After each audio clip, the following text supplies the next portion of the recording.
Hey guys, OG Albina here, bringing you guys another episode of our Draft League study. Today we're going to be going over an absolute titan in the format in Celesteela. I'm really excited to jump into it, but I did notice recently that a lot of you guys who are watching the videos aren't subscribed, so if you haven't done so already, be sure to drop a sub.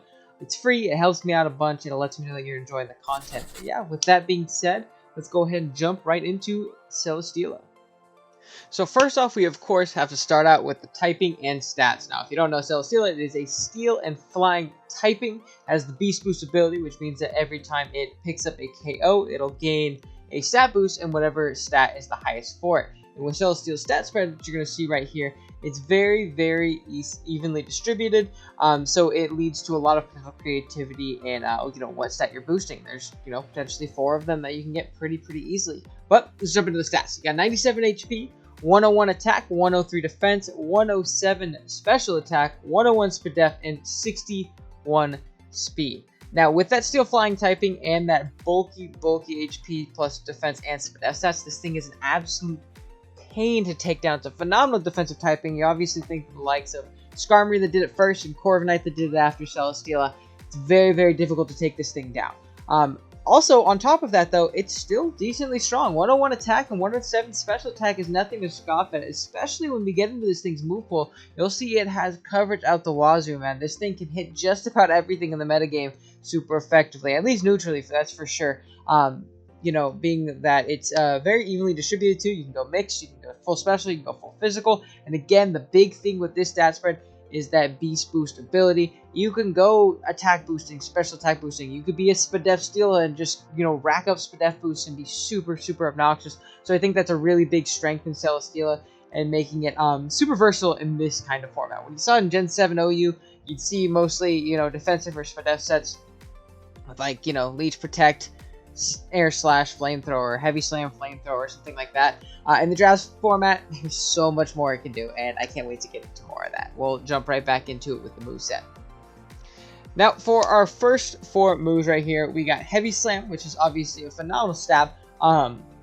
Heavy Slam Beast, slam with an accent. I actually misspelled that and I'm just not realizing it, but it is too far deep, we can't go back now.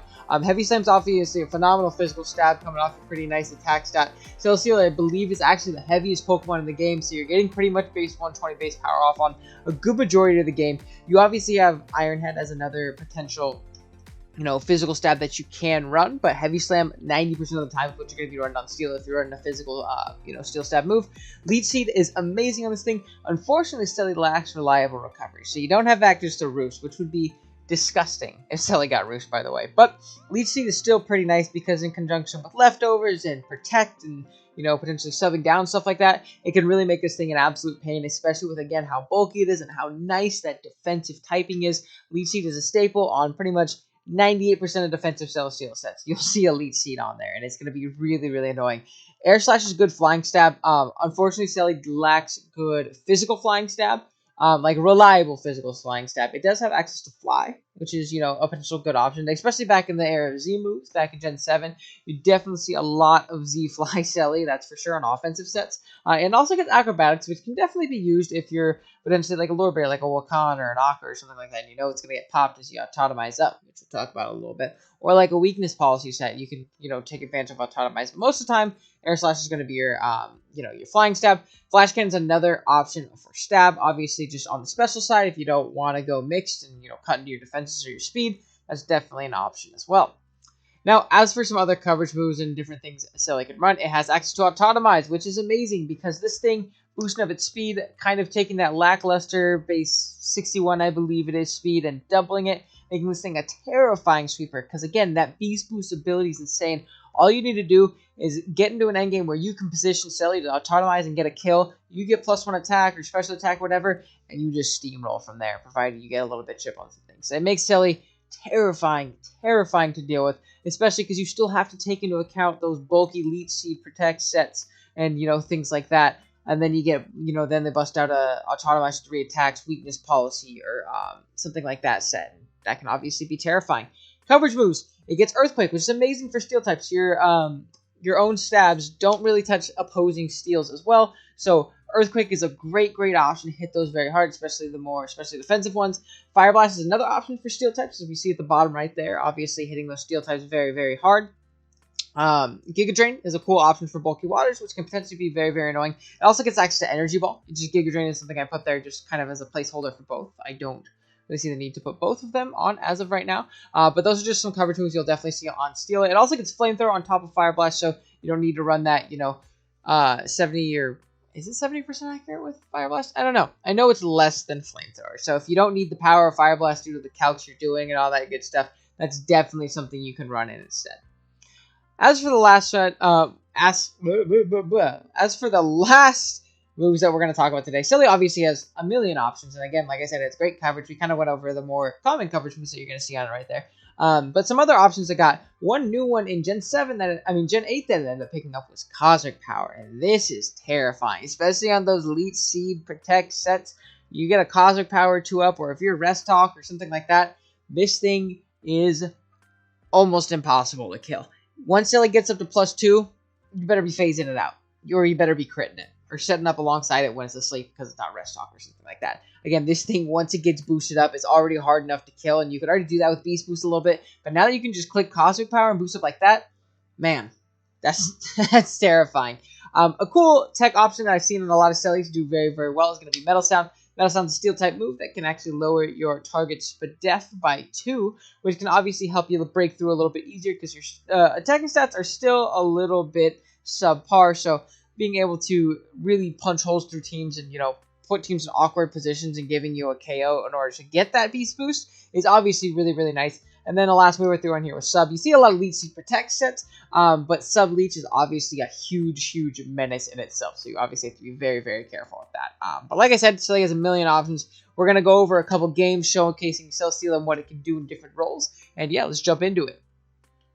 So for our first replay, we're going to be showcasing a Sub Leech Protect Celesteela. Just showing this thing being absolutely obnoxious, doing what it does best, and sub-leeching up and just stalling out the opponent to no ends. Now, if you look at the opponent's team, they do have some pieces that can potentially deal with a, bulkier Celesteela pretty well. They have a Cinderace, which is Libero, actually, and they have a Vikavolt, so some pretty good breakers of the Celesteela, and it's decently pressured in itself, being a great check to the Mega Gardevoir, which obviously is Mega. I know this, you don't yet, but Mega Guard, and being like the only check to Swallow. Swallow kind of claims to kill every time it comes in if Selly isn't around. So it's very pressured, and there are things that could take it off. But you're just going to see the sheer bulk of Selly is insane.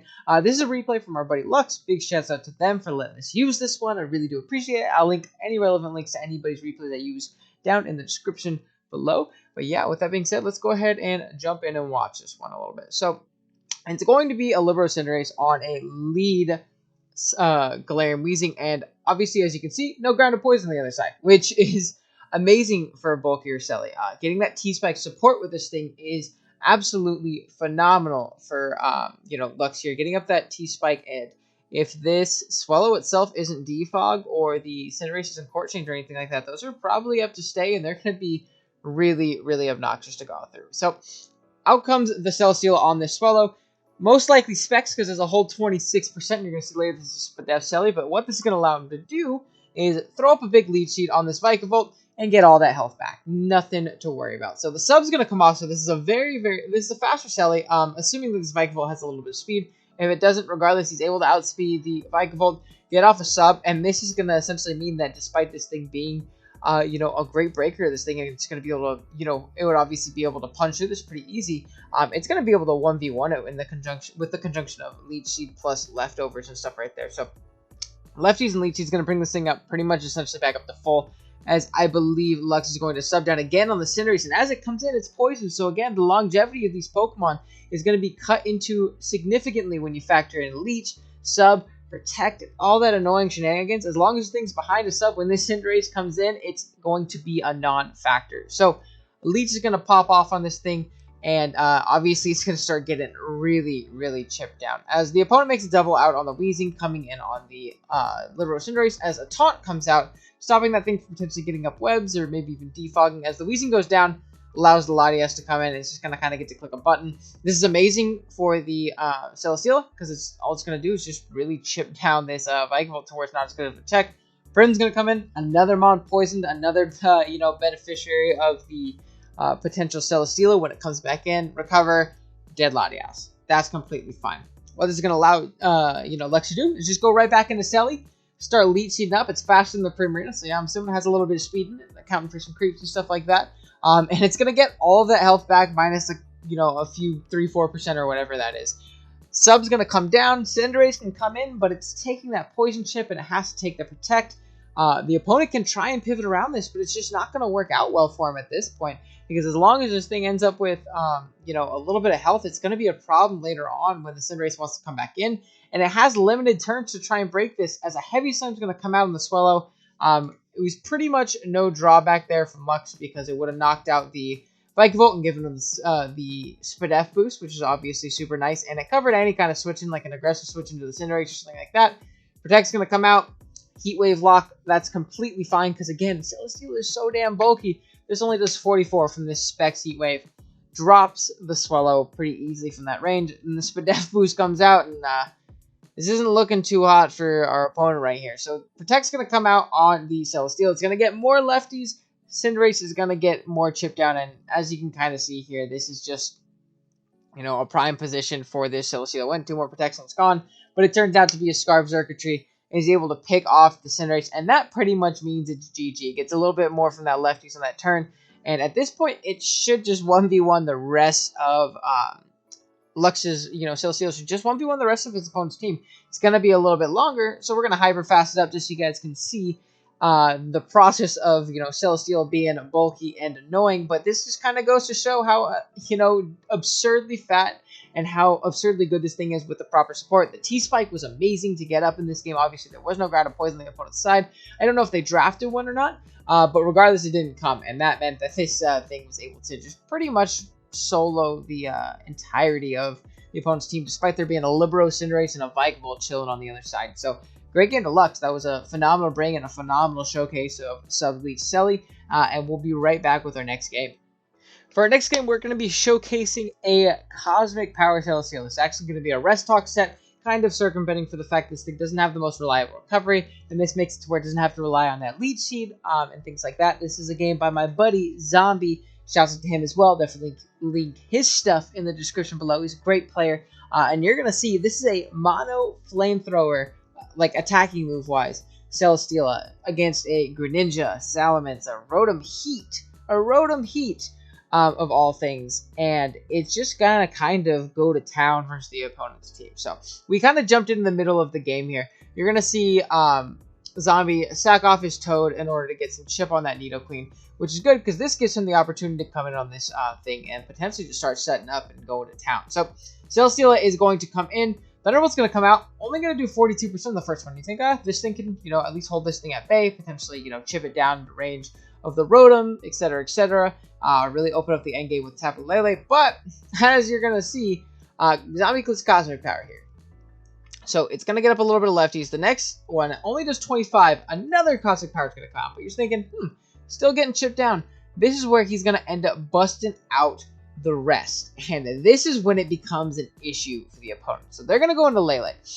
This is going to be fine because Zombie ends up being Rest Talk, so he's not even as easily taken advantage of, provided he is, pretty reliant on Sleep Talk rolls and things like that, but he ends up getting off a Toxic on this Calm Mind Lele, trying to boost up along with it, allowing him to beat it 1v1 much more efficiently. You're going to see that Neutral Thunderbolt is going to do 40% only to this Celesteela. So this thing is just so ridiculously bulky. And he's just going to be in a position where he can kind of just Cosmic Power up alongside this thing. Always be, ahead of the curve. As long as he doesn't get crit, he should be able to beat this thing 1v1 pretty easily. So Blast Thunderbolt's going to come out as a rest does come off from Zombie. And the Toxic is going to take out the Tapu Lele. And you're going to see, man, this Celesteela, in the face of this Rotom Heat, takes 21%. I know that's +5, but that is insane to me. The fact that this thing took 21% from a Rotom Heat is insane. So this Thunderbolt's going to come out, going to do 12. At this point, the opponent is kind of just hoping and praying that it's going to pick up a sweep, pick up a crit on this thing. Another Overheat, 20% that time. We got even higher with the boost. And then the Toxic's going to come out, and that's going to essentially seal this game. You're going to see Zombie just really sitting on the rest of this team. Cobalion, no way, man. This thing is not breaking through. It can't take it 5% from Volt Switch. There's no way that anything on this team is going to be able to take this thing on. His best way is maybe crit, critting 3 Fire Fangs in a row and get super lucky.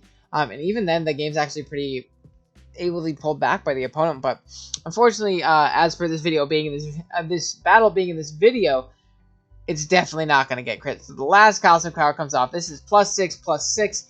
Flamethrower's only doing 14%, but it don't matter because Toxic is going to start racking up, and nothing on this team can break through this thing at this point. Absolutely nothing. Rest is going to come off, and Zombie's just going to kind of, be able to go to town here with a nice silly sweep. Let me go ahead and hyper fast it because I think we all know how this ends up going at this point. But again, that ridiculous bulk of Celesteela and just shows how terrifying this thing can be and how difficult it can be to play around and kill once it gets the ball rolling. Absolutely terrifying. This is a great performance by Zombie. Shows why Cosmic Power was a sick buff for Celesteela and Gen 8, really making it just an absolute menace. And we're going to jump onto one more game. We're going to showcase a little bit more of an offensive Celesteela. So for this last little segment, we are going to be showing off more offensive Celesteela. We're going to be showing off Autotomize, showing the offensive sweeping potential of this thing. We're actually going to showcase 2 games in this part because they are a lot faster than the other couple games, and I got a couple different ones I want to show you. I got one from my buddy Panther.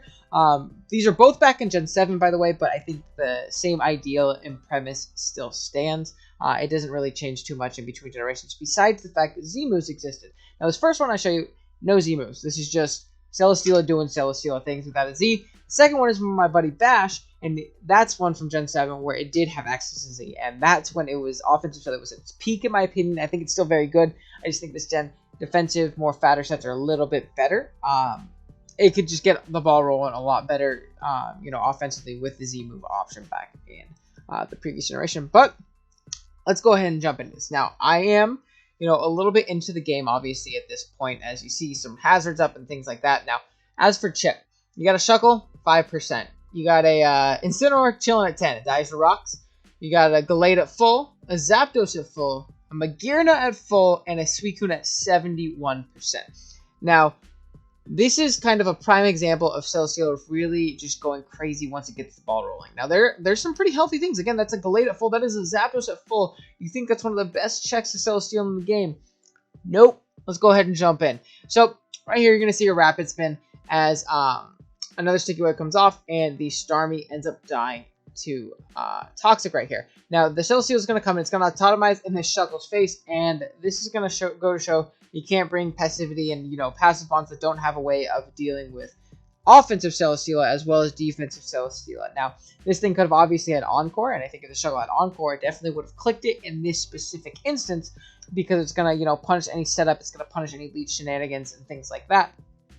Potentially giving Odds here, who's Panther's actually playing against another buddy of mine, a better position, but you're going to see I don't believe it had it because Autotomize is going to come off as Brody likes to get up his rocks as 1 Air Slash, and that means 1 boost. That is an attack boost. Despite him having the special attack there, he's probably invested in a way that his attack is higher than his special attack. He just might be mixed in this specific instance. So, what this +1 attack is going to allow him to do, in conjunction with the rocks, you think this is probably his best bond to potentially take a hit from this offensive Celesteela. But because of the +1, Stone Edge is going to pop off, clean knock out the Zapdos. And from this point, man, there's not much that Odds can do at this point. So Earthquake's going to come out, basically has to hope for a Scaldberg because he's purged not to be Roar, does not get it. Another Earthquake's going to come out, crit does not matter. And at this point, +3 attack, it is not looking too good for Mr. Brody right here. Another Earthquake, and at +3, just clean knocks out the Mega Gallade. Now it's a +4 by Magearna, and then the Incineroar drops to rocks as well. So again, there were some good checks still chilling in the back. There was a Suicune, there was a Magearna that can, obviously take the stab combination on well. There's a decently bulky Mega Gallade that can take any Air Slash from a Celesteela because of its Spadef. And there was a whole Zapdos, man. That's ridiculous. There was a Zapdos at 100%. Obviously, it takes rocks, but regardless, it just shows how terrifying this thing can be when it gets the ball rolling. Now, on to the last game. Very, very similar situation. So we're a little bit into the game. We're at turn 31, as you can see right there. Bash has his Neoligo in on a Hippo that's a little bit chipped. probably force him to a slack off turn. If not, it's click an Earthquake. So it's a pretty free Celesteela switch here. As for some chip, we'll look at the opponent's team. You got a 43% Hippowdon. You got a 13% Rachi, which actually burns, so not a big threat. Kartana at 15, Galvantula, and then Ampharos. So everything is ridiculously weakened. All this Celesteela has to do is kill this Hippowdon, and the game's pretty much over at this point. So let's take a deck down to normal. The Hippowdon is going to click Slack off. Obviously, needing to stay healthy. It's the only thing that just isn't dead to hazards pretty much at this point. As Bash comes in, he clicks Autotomizing this thing's face as it ends up getting a Rocks, showing that it's probably not Roar, it's probably not Whirlwind. Bash is going to click one more Autotomize just to, you know, stunt a little bit, I suppose. This thing just doesn't have a way to hit the Celesteela, apparently, and Z is going to come out. Probably not real. Now, if... Let's take it back. My bad. Fumbling over my words a little bit. Celesteela, as strong as it is and how as good as its coverage, it doesn't have anything to knock out a whole Hippowdon one hit. But what Z-Moves allowed it to do in Gen 7 was kind of just click any coverage move it wanted and pick up a kill if it was in versus the right thing. And that's exactly what's going to happen here. And it's going to give Celesteela just free reign to kind of just come in and win. Now, regardless, I don't think this mattered too much because everything is obviously ridiculously weakened to where Bash is just going to be able to click anything and be able to knock out everything on the team. It didn't even need the +1 boost, but it's obviously a cool showing being able to see it Oko Hippowdon, showing how good Z-Moves were in previous generation and how good Seela was at abusing them. So you're basically going to see Big Seela coming in here, clicking Flamethrower a bunch of times and winning the game. So good showing by Panther and Bash in an offensive Steela. And yeah, that is going to be our Draft League study on Celesteela. Amazing Pokemon, incredibly versatile, incredibly bulky, very scary offensively when it gets the ball rolling. Incredibly versatile. Like I said, it has those defensive lead sets. It has those offensive, you know, autonomized sets. But I've seen plenty of things from Celesteela. I've seen AV pop off. I've used AV myself before, and I think it's a very, very underrated set with its great coverage. If you really need to check something on the especially defensive side and you have good wish support, it can be phenomenal. I think if you draft around Celesteela well, you get good support for it. This thing can be an absolute menace to deal with. I think with good hazard control and things like that, man, this thing is definitely a top 5 mod in the format. I absolutely love it. But yeah, let me know what you guys think of Celesteela in the comments below. Let me know if you've drafted yourself, if you plan on drafting it in one of your Nat Deck Showdown leagues or something like that. But yeah, with that being said, oh, and let me know, before I go, let me know what you want to see next, Draft League study-wise. I got a couple that I've been thinking about, a couple more slept-on mods that I enjoy personally. But if you have one that you want to see, let me know. I'll definitely look into making it. But yeah, with that being said, thank you guys so much for watching. If you're new here, be sure to drop a sub. Like I said before, it really does help me out, and it is completely free. So be sure to do so if you haven't done so already and you're enjoying the content. And like the video if you haven't done so already as well. And yeah, with that being said, I will catch you guys in the next one. Later.